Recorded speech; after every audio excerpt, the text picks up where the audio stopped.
আর একটা কথা বলে দিই, এটা এখানে মডার্ন স্কুল হচ্ছে, আপনারা জানেন।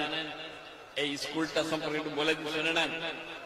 এটা অ্যাংলো আরবিক, অর্থাৎ এতে ইংরেজি এবং আরবি দুই শিক্ষা হচ্ছে। হাফেজে কোরআন যেমন বেরোবে, কোরআন হাদিসের যেমন ইলম বেরোবে, তেমনি ইংরেজি শিক্ষাও হবে এবং ভালো মতন শিক্ষা হবে। এর বিশাল পরিকল্পনা, কাজ শুরু হয়ে গেছে। আশা করছি এই 24-এর ভিতরে আমরা একটা ক্লাস 6 পর্যন্ত হয়ে যাবে এবং 30 পর্যন্ত মাধ্যমিক পর্যন্ত পৌঁছে যাবে আশা করছি ইনশাআল্লাহ।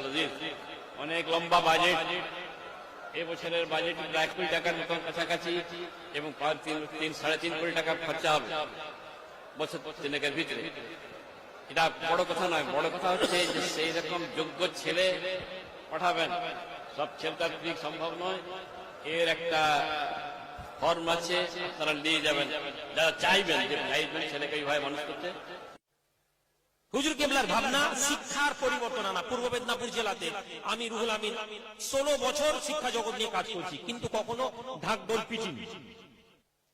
শিক্ষা জগতে আজ 16 বছর প্রতাপ দরবার শরীফের আঙিনায় হুজুর কেবলা মেহনত করেছিলেন, সেই মেহনতের কাজ করছি। আমার ঘরের ছেলে কালকে বেরিয়ে যখন ইংরেজিতে লেকচার দিবে, 8 বছরের ছেলে 10 বছরের ছেলে যখন আরবিতে বক্তব্য দিবে, এবং সে যেন প্রাউডলি বলতে পারে, I am the student of Syed Khaled Ali model Madrasa.